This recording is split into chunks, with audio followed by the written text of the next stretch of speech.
Welcome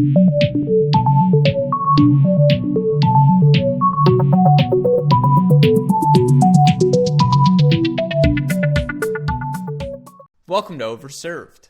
Before we get into today's podcast, just a quick reminder. I don't know why you wouldn't have, but if you haven't yet, just click right here, subscribe on our YouTube channel. You won't miss any of our Cracked Racquets content. And by the way, here's my response to all of your excuses about why you haven't subscribed yet.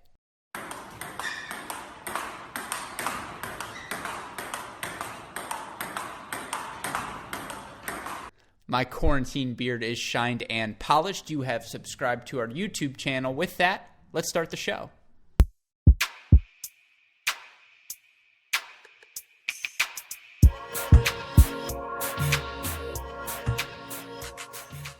Let's start with the biggest tennis Twitter fad of the week.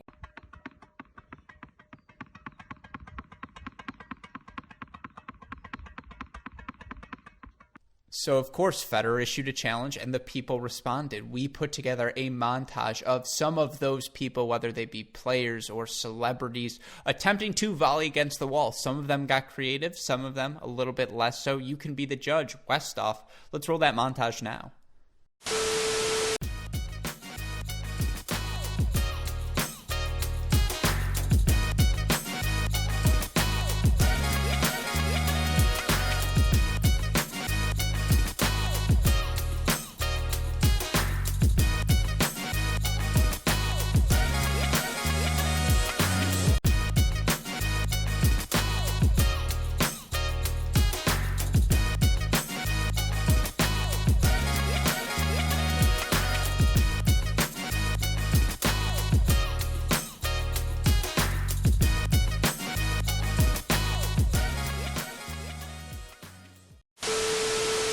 I'd actually argue it's easier to hit a volley with a frying pan than a racket. It's guaranteed to stick. Stick? No, nothing. It's okay. You can cut that if you need to.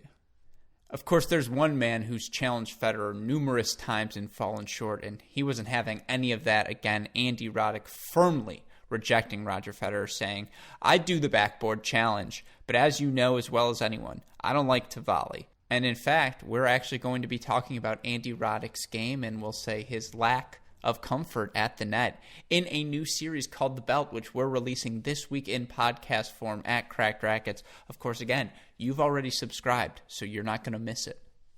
Even if you don't believe in the power of Roger Federer, I think we can all agree on the power of Grigor Dimitrov's abs.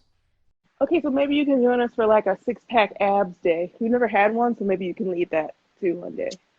Six-pack, yeah, that can be actually. Yeah, can you give us a sample of the kind of results that we would expect? Okay, whatever. I'm not in shape right now. Here, V, here we go. It's for you. Woo! Certainly Venus Williams agrees they're powerful. Also, given how much more we're all snacking during this quarantine period, what did his abs look like when he's playing matches? Actually, Westhoff, you know what did get me that excited? The best clip I watched this week. Let's show them that now. Behind the back, over the shoulder swoosh. I can't even shoot like that. If that's the best video I watched this week, this is definitely the best photo I saw. Westhoff, let's break down this photo in this week's deep dive. First thing that stands out to me, Henrik Wiersholm parting his hair down the center. Taylor Fritz, the last relevant player to wear athletic DNA. That's also definitely the tallest Kyle Seelig ever was compared to his peers. Opelka already a foot taller than everyone. Honestly, Tommy Paul looks the same. Of course, we're all still in quarantine. Players continuing to show off their creative sides on social media. Once again, we brought together the best clips. Westhoff, give me Unforced Errors edition number 2.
So we just showed off the 2 most viral things going around tennis Twitter this week.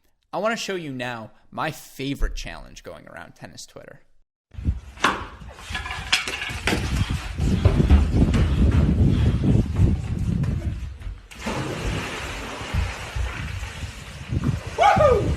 So clearly there are a lot of challenges going around tennis Twitter right now. If you all remember last week's episode, you'll recall we showed the Louisville men's tennis team hitting items off of each other's heads.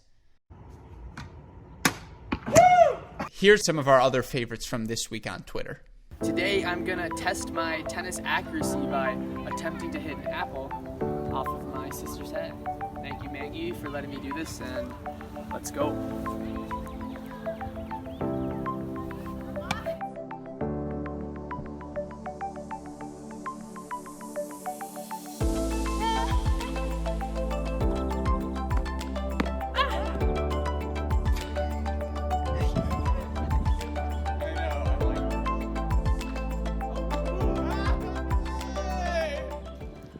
And if you asked me, Alex, what do you think the big trend is going to be next week? I would bet the house on this 100 volley challenge started by Andy Murray and Kim Sears.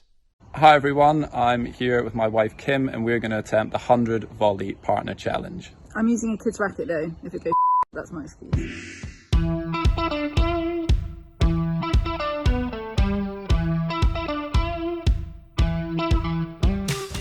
Andy, thanks for nominating everybody in the tennis community. We feel like we can match the challenge. Let's see if we can make it.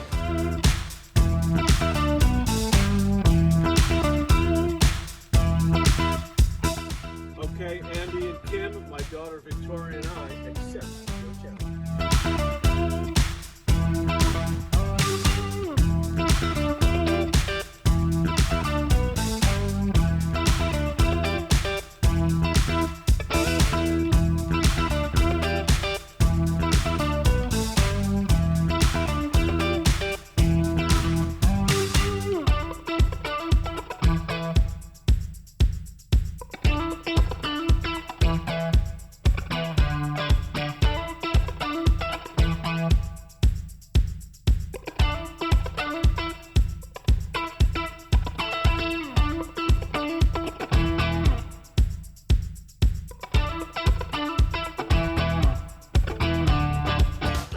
Thanks, Kim. Thanks, Andy, for challenging us. And if you got any more challenges, we're here. We're available. We've got all the time in the world.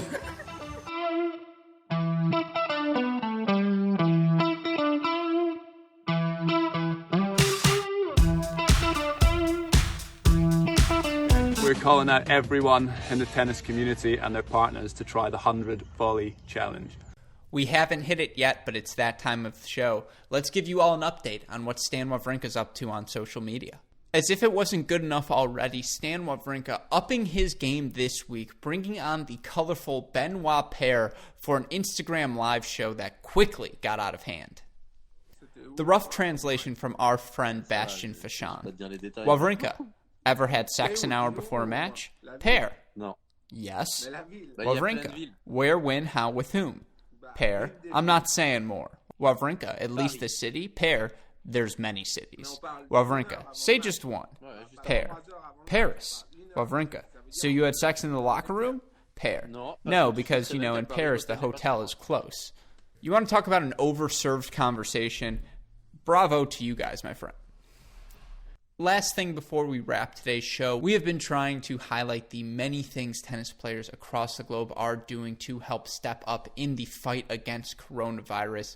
I want to run you through some of the examples I saw this week. Shout out to Andy Murray for his donation to the Cambridgeshire Hospital. Shout out to the French Tennis Federation, distributing $35 million to support clubs, coaches, players, and tournament organizers in their country. Shout out as well to Madison Keys for auctioning off 3 personalized 30-second selfie videos, giving all of those proceeds to the Kindness Wins Fund, the No Kid Hungry initiative they've got going there. Shout out to Nick Kyrgios as well for all he is trying to do in Australia. And of course, shout out to Rafa and Djokovic, who continue to lead the charge in the fight against against coronavirus. Last thing, and a little bit of good news we can all sit on this week. Congratulations to Sam Querrey and his loving wife on the birth of their first son, Ford Austin Querrey. So mazel tov to you, Sam and family.